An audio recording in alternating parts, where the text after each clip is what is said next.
What is your favorite "holy crap this actually works" trick? Read in a tween magazine. Might have been American Girl or something similar. Years and years ago, a tip to help you fall asleep where you slowly tense all your muscles as much as you can, then release the tension all at once. I was amazed at how much more relaxed I felt when I tried it. Years later I realized this was basically mimicking what happens when you orgasm, without the sex part. So, take that as you will. But hey, it works either way. No wonder orgasms make me tired. All that running tires a person out. Laying on your left side can stop gastric reflux pain. I got a Medicline wedge pillow that allows me to sleep comfortably on my side inclined. It has helped alleviate my reflux symptoms immensely. If you spill candle wax on a carpet, you can get it out by running an iron over it with a damp towel in between. I was so baffled I almost felt like spilling more wax. Edit. Low heat. Make sure the towel is damp enough. Keep the iron constantly moving. And most importantly, don't blame me if you light your carpet on fire. Please Google it first. Step 1 is actually use a butter knife to get the big clumps out. And there's a few other disclaimers. This will also get cut marks off of unfinished wood. Learned this lesson after accidentally emblazoning a beer pong triangle on my parents' kitchen table.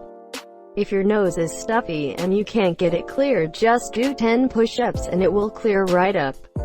You can blow your nose over and over, but for some reason this actually does a better job of clearing it up. I had no idea how it could work at first, so I was skeptical, but somehow it genuinely does work. Your nose plugs up as a bodily function.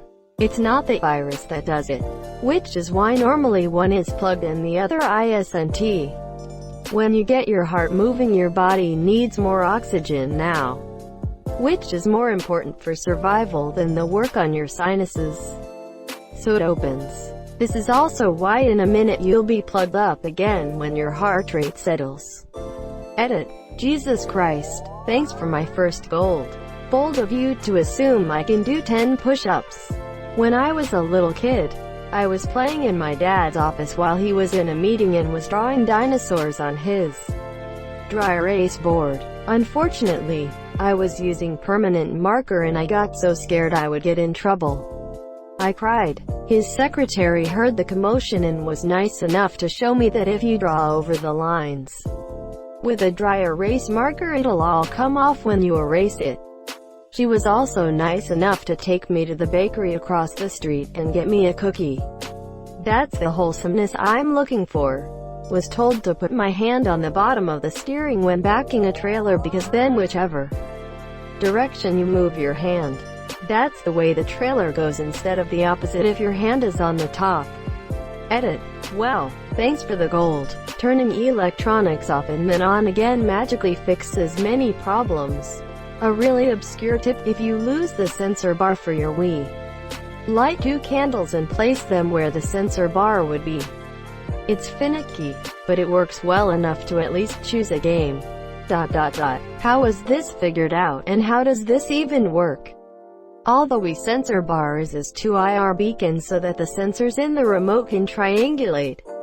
So the candles give off similar IR noise which the remote can see. So the sensor bar doesn't provide any info back to the Wii. It's only plugged into the Wii for power? Correct. All the sensor work is handled by the Wiimote itself. My mind is exploding. Gently stuffing a chicken's head under its wing and moving it in a circle exactly 3 times makes the chicken fall asleep. When I was a kid, I would lay one of my chickens on its side while gently holding them in place and slowly drag my finger on the ground back and forth in front of their face. I would let them go and they would just lay there, not moving for a good minute. Then they would wake up and go back to their chicken business. I had really bad hiccups from drinking, so the bartender gave me limes with sugar and some sort of red liquid on them, and they instantly went away. And I felt like I had control over my life for a short moment.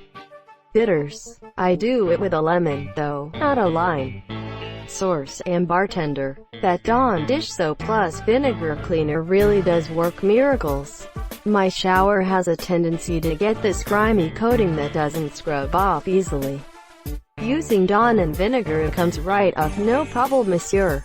Edit. Ratio is 50-50. People have also suggested adding some water to make it spray easier, though I haven't tried that. Edit 2. I've only ever used Dawn, but several people have commented using other brands and finding success. 1 cup vinegar, 1 cup original Listerine, 1 cup warm water. Let your feet soak for around 30 minutes. Then remove dead skin. Bam! No more cracked feet. Remove with what? Does it just naturally fall off with gentle rub, or do you need to go to town with a stone or some scraper? No, the feet just fall right off. Need a good toe knife. That's a botched toe. Botch that one. Can I use my poop knife for this? If you disinfect it first, I guess. Pouring hot water on the remaining wax on finished candles. The wax melts and floats to the top, so you can just reach in and take it out and your candle jar is clean to be repurposed or recycled. Sounds simple, but as an avid candle burner it changed my life. Edit. My first 2 silvers. And on such a neat trick? Thanks strangers. Writing down goals does actually help me get them done more often. Edit. Well fuck. Pressing your thumb to the roof of your mouth and pressing your other thumb in between your eyebrows when you have a headache. It works for some people, me being one of them. And pressing on your taint and temple at the same time takes a screenshot of your current view. Edit. LMAO. Thanks for my first gold. I took a screenshot to remember this moment. Our brand new sentence. Similar trick? If you pretend you're holding a salt shaker and shake it onto your tongue, you'll actually taste the salt. Do it for 10 seconds and you'll see. My hand was on the way up to my mouth when I realized, and then I put it back down really fast, so too. My parents sitting in the room with me, it probably looked like I had a mini seizure or something. LMAO. Oh god damn it. I almost fell for it, and I was just in the same room as my father. Thank you. If you smile, ask questions, do your work competently, maintain a generally positive outlook on life, and temper your critical edge, people will actually like you. Also, if you ask for help or advice with things, people feel a larger sense of connection with you. Obviously, this can become annoying used too often, but in small doses it leaves a person feeling invested in you. Cursing loudly makes some automated answering machines immediately go to customer service. I personally recommend fuck but bitch. It also works as well. If you want to know if the egg is boiled, spin it on a table and stop it with your hand for just a short moment. Then let it go again immediately. If it stops, it's boiled. If it keeps rotating, it's raw. The liquid inside has momentum, monsieur. Edit. Spelling. Also, when you spin it, a raw egg will spin slowly, and a boiled one will spin quicker. It's harder to build the momentum in the liquid. The best way to get someone to elaborate without them feeling like you're questioning them or not believing them is just to repeat what they just said as a question. I'm going to the store. To the store? Quote. Yeah, I've gotta get some milk. Also a great way to make your roommates think you have a hearing problem, monsieur. To make your roommates think you have a hearing problem? Yeah, I've gotta get some milk. Salt on anything sour makes it taste less sour and more sweet. Had an orange the other day that was really sour. Coworker told me to try adding a bit of salt to it as it would counter the sour and make it taste a little sweet. I believe I actually said out loud, holy crap, that actually worked. Quote. I've put salt on pretty much all the fruit I eat since childhood.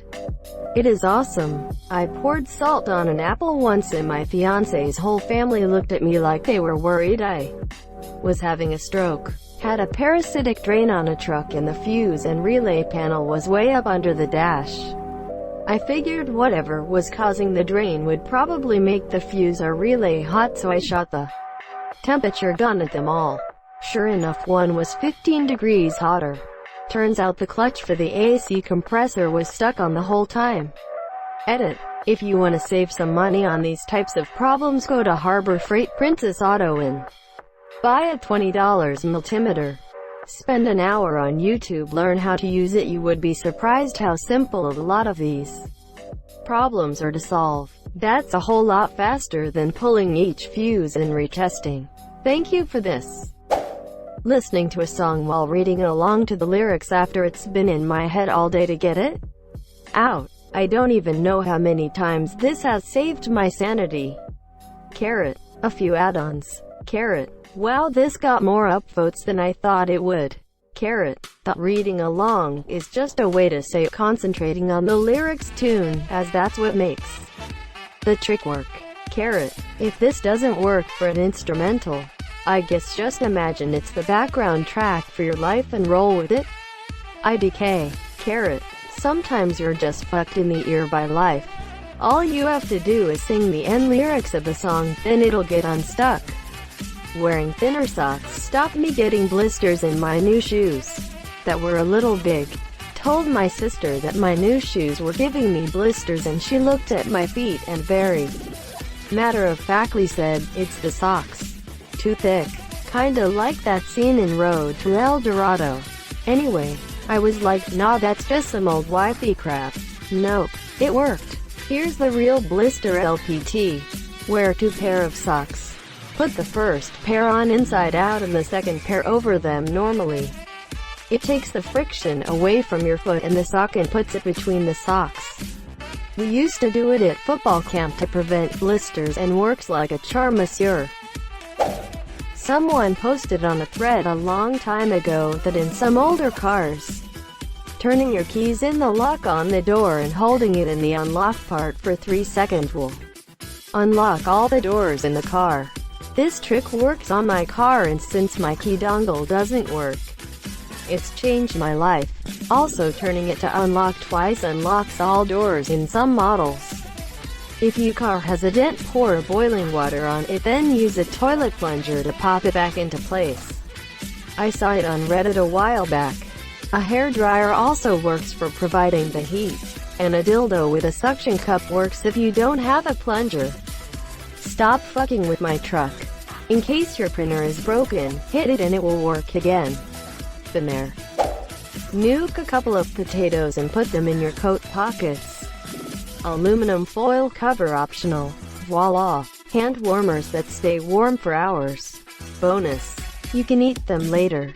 Aluminum foil hat optional. Edit. No aluminum foil. It restricts airflow and fosters bacterial growth. Thanks at Hella Hallie and others. Edit. No aluminum. But thanks for the silver. Put the tin foil on after taking them out of the microwave. And skip the free fireworks show? Sure, bud, sure. When I was a kid, I microwaved a potato wrapped in foil and it wasn't heating, so I just kept doing it until it caught on fire. The fire went out right away, luckily. I am always way too hot when I try to fall asleep. But I can't sleep with open windows in the winter. So I keep a couple of oranges frozen outside the window and I just toss one into bed. Night snacking keeps me cool without having to get up out of bed. Win-win unless you fall asleep and crush the orange. But at least you got some sleep, so that's still kind of a win. I never expected this post to gain such traction. Or I'd made it clearer. So I guess I'll edit in some common questions. I rarely eat them before sleep. It's either breakfast or a snack if I wake up at 3 a.m. monsieur. My teeth are fine. Ice packs would work as well. But you can't eat them and it doesn't feel as natural. Fans work. But I have a bad habit of ruining them, monsieur. It's not as good as under blanket cooling anyways. I like to keep them in my armpits. But not always. Sometimes they just roll around in bed. Sometimes I put one on my belly button and pretend I'm a giant teeing up my ball for a galactic game of golf. I am almost certainly a human. I think. I'm single and ready to mingle. Thank you for the gold, kind stranger. Seriously, WTF. It's because it's not boogers that makes your nose stuffy. It's the vessels and stuff inside that are swollen and irritated. By doing exercise, you reroute the blood to the muscles you're using instead of the nostrils. I think you meant to reply to the push-up comment, not off. Glad I scrolled this far down to find the explanation by mistake though. Thank you so much for watching and have a good day.